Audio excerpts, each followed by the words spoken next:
C'est bon. Alors, je m'appelle Élisabeth Forcier-Bergeron. Je suis infirmière. Je suis infirmière en santé mentale depuis 11 ans déjà, mais j'ai 15 ans d'ancienneté comme infirmière. Et puis, je travaille à l'hôpital de Saint-Hyacinthe.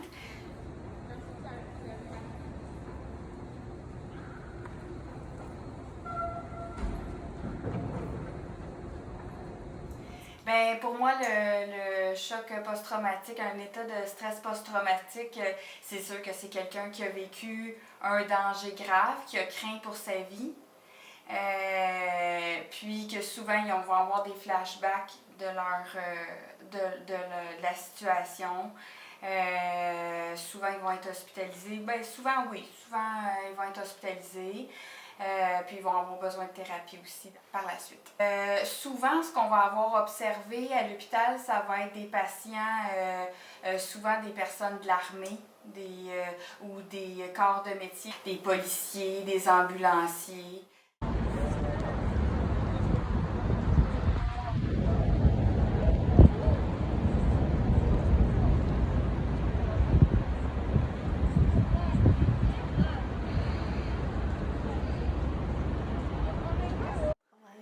Je m'appelle Caroline Vital, j'ai 47 ans.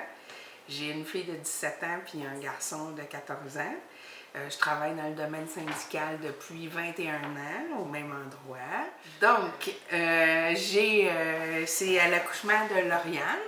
On m'a fait accoucher parce que j'avais de la haute pression, ce qu'on appelle l'éclampsie.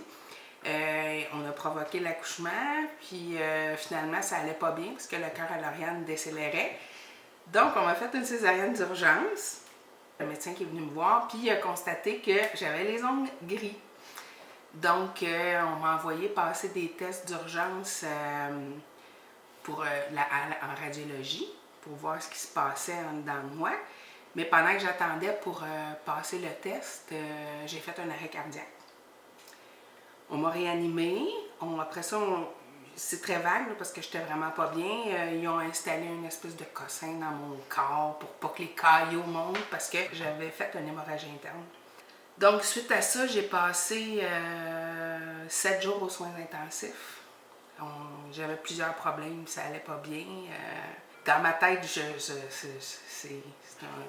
assez traumatisant comme feeling. Là. Je réalisais pas tout ce qui arrivait encore. Ça faisait presque 11 jours que ma fille était née, je l'avais presque pas vue. Puis honnêtement, je voulais pas la voir. J'étais tellement malade, puis j'étais tellement en choc que j'avais pas envie de voir ma fille.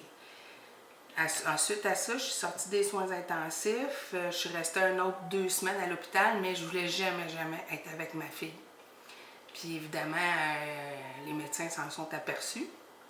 Et là, ils m'ont demandé si je voulais de l'aide, mais de l'aide pourquoi? T'sais, dans ma tête, je ne savais pas. Fait que finalement, c'est un psychiatre à l'hôpital qui est venu me voir, puis il m'a expliqué un peu les effets du choc post-traumatique, de l'arrêt cardiaque que j'ai fait.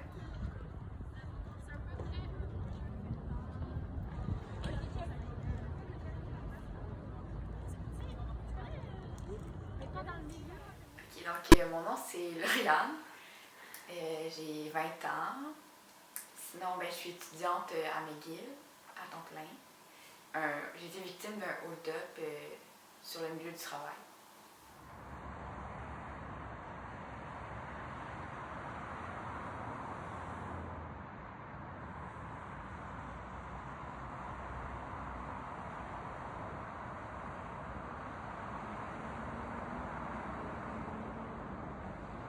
Ben, les symptômes les plus fréquents, c'est sûr, ça va être, il va y avoir de l'insomnie, de l'anxiété, la perte d'appétit, puis tout ce qui arrive avec les flashbacks, là, fait que, tu sais, des fois des sursauts à rien ou des pleurs immotivés, toutes ces choses-là. Mes parents sont partis et aussitôt que la porte s'est fermée, je suis venue mouiller de la tête aux pieds. Je suais, là. J'avais tellement peur d'être avec ma fille, là.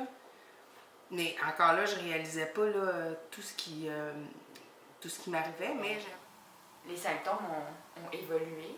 Tout de suite après les événements, c'est sûr que c'était là que c'était le plus intense. Donc j'avais peur de sortir à l'extérieur. J'avais des peurs un peu irrationnelles.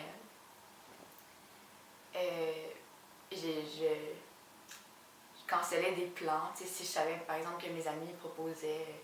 Ça a duré quand même longtemps. Si, mettons, mes amis proposaient de faire de quoi, faire quelque chose le soir, mettons, aller au resto ou sortir, puis que je savais que j'allais devoir revenir toute seule en autobus le soir, j'allais finir par annuler ces plans-là parce que les événements ont eu lieu le soir. Donc, j'ai comme associé quand il fait sombre ou la nuit avec un danger. Puis, c'est ça, la misère à dormir, les cauchemars.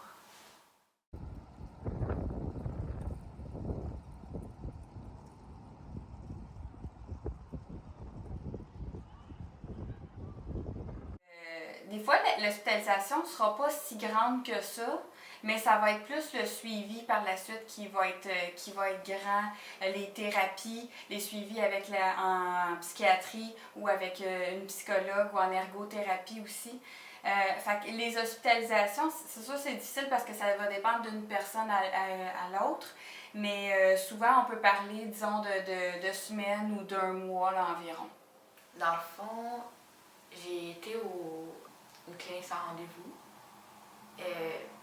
Puis là, le médecin m'a prescrit un traitement en psychothérapie.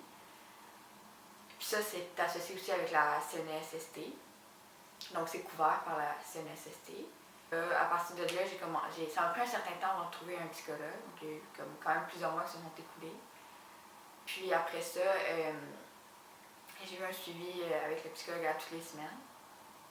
Et dans, je dirais, la dernière, un peu moins que la dernière année, là, il y a quelques mois, on a commencé à passer d'une fréquence comme hebdomadaire à une fréquence aux 2 semaines. J'ai été suivie par le psychiatre à l'hôpital jusqu'à l'été à peu près, là, juin-juillet. Peut-être sur une base de 2 semaines. Puis suite à ça, entre ça, je voyais un psychologue aussi. Pour m'aider à vivre, premièrement de le réaliser, de le comprendre, de vivre avec. Ce que j'ai fait, j'ai appris à vivre avec ma fille, à avoir moins peur d'elle, en comprenant, en travaillant sur le choc post-traumatique, puis les effets que ça avait, en allant mieux aussi, parce qu'après, je te dirais, après 6 mois, mon état, j'étais très malade. Là. Ça commençait, ma tête était pas si pire, mais mon corps aussi avait un bout de chemin à faire. Mes cheveux ont recommencé à pousser, mais ça a poussé tout blanc. Blanc, blanc. Et ça a l'air, semblerait-il, que c'est typique des chocs post-traumatiques.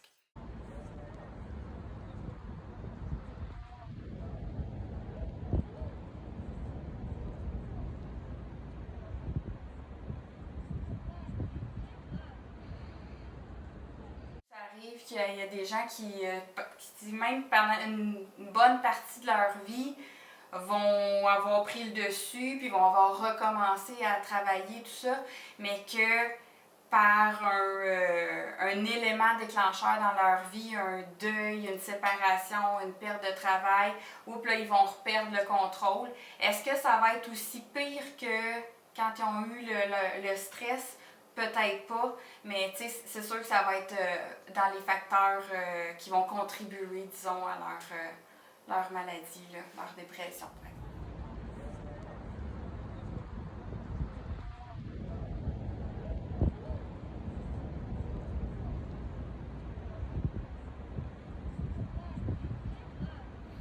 Plus que le temps passe, plus que les impacts deviennent moins directs.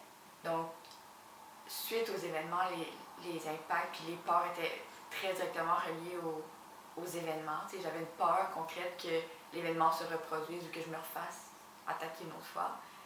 Les agresseurs, c'était des gars à peu près de mon âge que j'ai pas vu leur visage, donc je pourrais pas les reconnaître.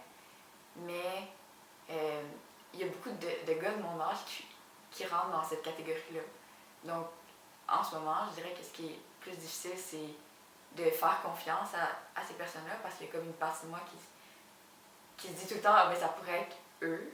une fois qu'il y a un événement, c'est difficile de dire qu'il n'y aura plus rien qui va arriver. Tu sais, je sais pas si ça fait du sens, mais c'est comme si là, on m'a comme volé cette naïveté-là de pouvoir penser que les événements dramatiques ou traumatisants arrivent aux autres.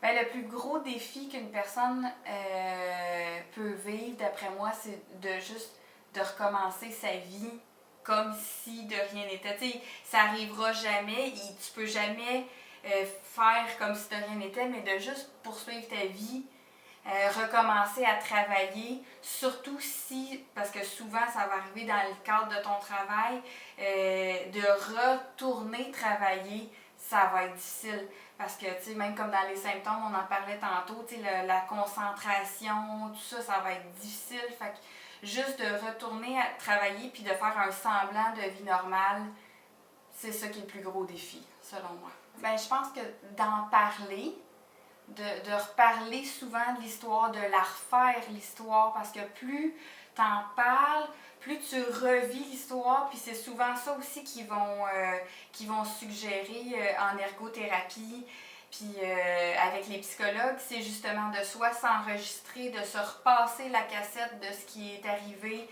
puis de s'en refaire, de se l'attribuer. Je pense que c'est ça qui est le plus gros défi, puis qu'en même temps, c'est ça qui va aider le plus les personnes. De bien cerner les gens qui t'entourent, que tu penses qu'ils pourraient t'aider, parce que tout le monde va réagir différemment. Il y en a qui vont peut-être avoir plus tendance à s'isoler, ou d'autres qui vont vraiment avoir besoin d'en parler. Puis c'est difficile de comme satisfaire tout le monde tout en t'écoutant toi-même. Ça fait 17 ans. Puis à chaque mois d'octobre encore aujourd'hui, c'est une période qui est extrêmement difficile pour moi. Une des premières choses que j'ai dû faire, c'est d'aller revisiter les soins intensifs. Aller à la pouponnière, aller à la place où j'ai fait l'arrêt cardiaque. Puis ça a fait le même effet que quand j'étais toute seule avec ma fille. J'étais mouillée de la tête aux pieds, là. J'étais vraiment pas bien, mais j'ai appris à le faire. Puis même par moi-même, des fois, aujourd'hui, s'il faut que j'aille à Pierre-Boucher, à l'hôpital, je vais repasser par là. Puis je te dis pas que ça me fait rien, là. Ça me met encore dans un état étrange, mais je suis capable de vivre avec. Là. Je pense que l'important, c'est de faire face à ça. Là, comme le psychiatre disait, c'est plus vite tu vas retourner dedans, mieux ça va aller après, parce que tu vas voir qu'il n'y a pas vraiment de danger. Tu sais, c'est dans ta tête. Là. Ça m'a aidé à cheminer dans ça.